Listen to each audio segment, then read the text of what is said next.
Assalamualaikum warahmatullahi wabarakatuh. Hari ini saya akan memaparkan pembahasan mengenai kebijakan pembangunan pada masa Orde Baru. Dosen pengampu Bapak Dr. Andes Woyerta M.Hum, dan saya sendiri adalah Ismela dengan NIM 1906406 yang merupakan mahasiswa Enfulen D2 Pendidikan Sejarah tahun angkatan 2019. Pembangunan nasional pada masa Orde Baru dilakukan untuk melaksanakan tugas mewujudkan tujuan nasional yang tercantum dalam pembukaan Undang-Undang Dasar 1945. Dalam melaksanakan pembangunan nasional, pemerintah Orde Baru senantiasa berpedoman pada 3 konsep pembangunan nasional yang lebih kita kenal dengan nama trilogi pembangunan.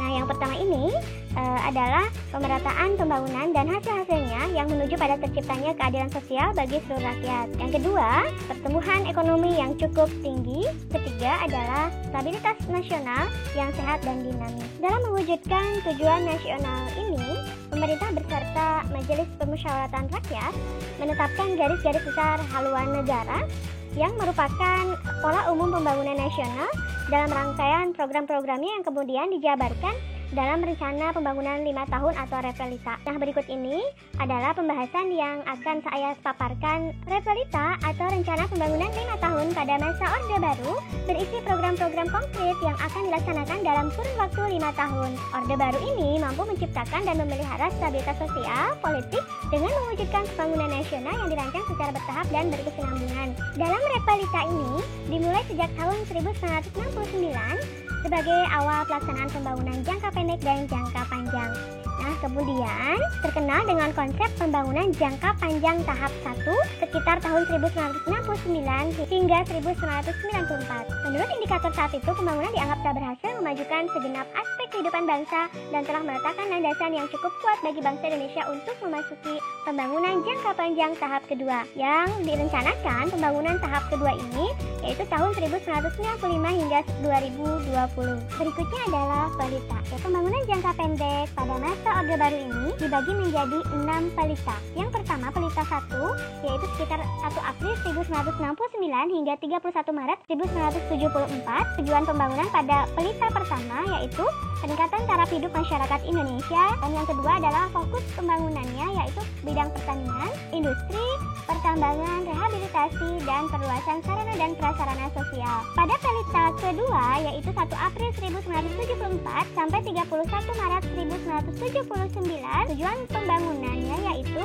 tersedianya sandang, pangan, dan papan yang memadai, tersedianya bahan untuk perumahan dan fasilitas lainnya, terwujudnya sarana dan prasarana yang semakin terdistribusi, terwujudnya keadaan rakyat Indonesia yang lebih baik, serta tersedianya lapangan kerja bagi rakyat Indonesia. Pada pelita ketiga, 1 April 1973 hingga 31 Maret 1984, tujuan pembangunannya yaitu pemerataan kebutuhan pokok rakyat pada penyediaan sektor pangan, pemerataan pendidikan dasar dan peningkatan keahlian di semua bidang, pemerataan pendapatan dengan cara mengadakan proyek padat karya guna baru, pemerataan kesempatan kerja dan usaha dengan cara transmigrasi, melibatkan generasi muda dan wanita dalam pembangunan, menyediakan dana bantuan pembangunan daerah tingkat 1 dan 2, serta mengintensifkan kinerja dalam menyediakan kesempatan keadilan bagi rakyat. Pada Repelita keempat, 1 April 1984 hingga 31 Maret 1989, masa ini adalah masa keberhasilan Orde Baru.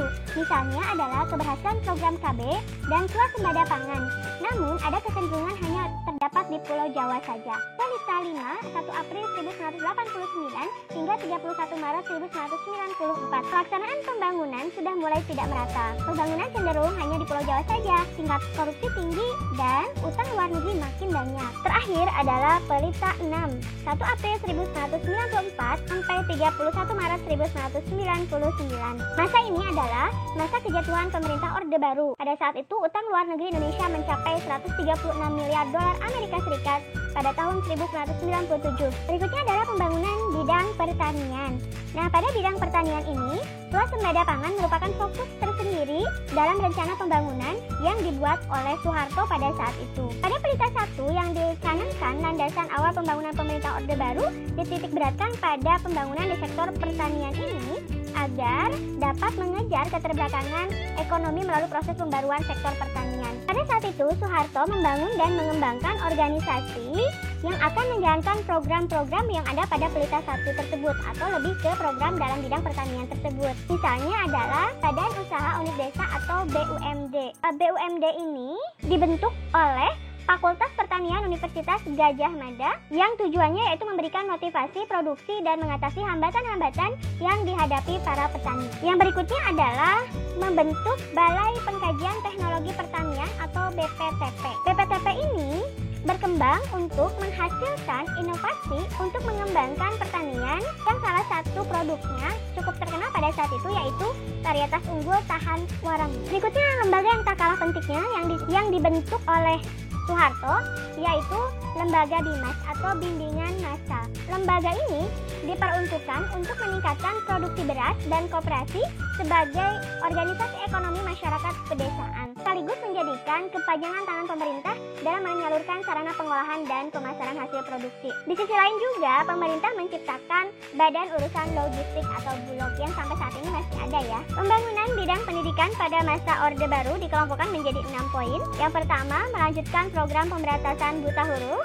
Yang kedua, melaksanakan pendidikan masyarakat agar memiliki kemampuan mental, spiritual, serta keterampilan. Yang ketiga, mengenalkan pendidikan luar sekolah yang berorientasi kepada hal-hal penting yang berkaitan dengan kehidupan sosial, ekonomi, budaya sebagai kebutuhan praktis. Yang keempat, mengenalkan kegiatan inovasi pendidikan, misalnya kuliah kerja nyata atau KKN, bukannya sekolah dan universitas terbuka, serta wajib belajar. Yang kelima, pembinaan generasi muda melalui organisasi siswa intrasekolah atau OSIS, organisasi mahasiswa kampus, Komite Nasional Pemuda Indonesia KNPI, atau organisasi kepemudaan lainnya. Dan yang keenam, dilaksanakannya program Orang Tua Asuh atau GNOTA, Gerakan Nasional Orang Tua Asuh, mulai tahun 1984. Pada masa kepemimpinan Soeharto, pembangunan pendidikan mengalami kemajuan yang sangat penting.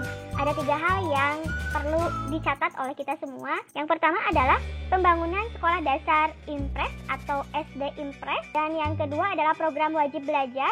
Yang ketiga adalah pembentukan kelompok belajar atau kejar. Nah, semuanya itu bertujuan untuk memperluas kesempatan belajar, terutama di pedesaan dan bagi daerah perkotaan yang penduduknya berpenghasilan rendah. Akan tetapi, pembangunan bidang pendidikan seperti misalnya program wajib belajar itu tidak diikuti oleh kebijakan pembebasan biaya pendidikan bagi anak-anak dari keluarga kurang mampu. Pemerintah pada saat itu berupaya mengatasinya melalui program beasiswa. Untuk itu, kemudian muncul program Gerakan Nasional Orang Tua Asuh atau GNOTA. Pembangunan bidang sosial kemasyarakatan. Pada masa Orde Baru dilaksanakan program untuk pengendalian pertumbuhan penduduk yang dikenal dengan Keluarga Berencana atau KB. Program KB ini dilaksanakan oleh Badan Koordinasi Keluarga Berencana Nasional BKKBN. Pada saat itu, pemerintah Orde Baru melaksanakan berbagai kampanye mengenai perlunya KB dilakukan oleh masyarakat Indonesia. Program KB di Indonesia ini diawali dengan ditandatanganinya Deklarasi on Population atau Deklarasi Kependudukan PBB pada tahun 1967, sehingga secara resmi Indonesia mengakui hak-hak untuk menentukan jumlah dan jarak kelahiran sebagai hak dasar manusia, dan juga pentingnya pembatasan jumlah penduduk sebagai unsur perencanaan ekonomi dan sosial. Peserta KB ini mendapatkan gelar sebagai pahlawan pembangunan pada masa Orde Baru. Keberhasilan Indonesia dalam pengendalian jumlah penduduk dipuji oleh UNICEF karena dinilai berhasil menekan tingkat kematian bayi dan telah melakukan berbagai upaya lainnya dalam rangka mensejahterakan kehidupan anak-anak di tanah air. Program KB di Indonesia merupakan salah satu yang paling sukses di dunia pada saat itu. Akan tetapi, program KB ini memiliki pengaruh yang besar terhadap perubahan kehidupan perempuan di Indonesia.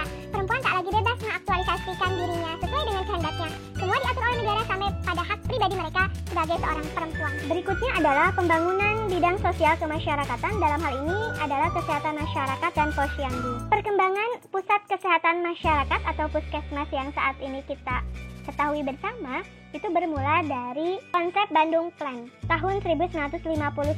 Kemudian didirikanlah call center di 8 lokasi di Indonesia. Konsep Bandung Plan ini terus dikembangkan sehingga pada tahun 1967 diadakan seminar konsep puskesmas. Tahun 1979 puskesmas kembangkan piranti manajerial perencanaan dan penilaian puskesmas, yaitu microplanning dan stratifikasi puskesmas. Nah, pada tahun 1984 dikembangkan pos pelayanan terpadu atau posyandu. Sekian pemaparan saya mengenai kebijakan pembangunan pada masa Orde Baru. Terima kasih, mohon maaf bila ada kesalahan. Assalamualaikum warahmatullahi wabarakatuh.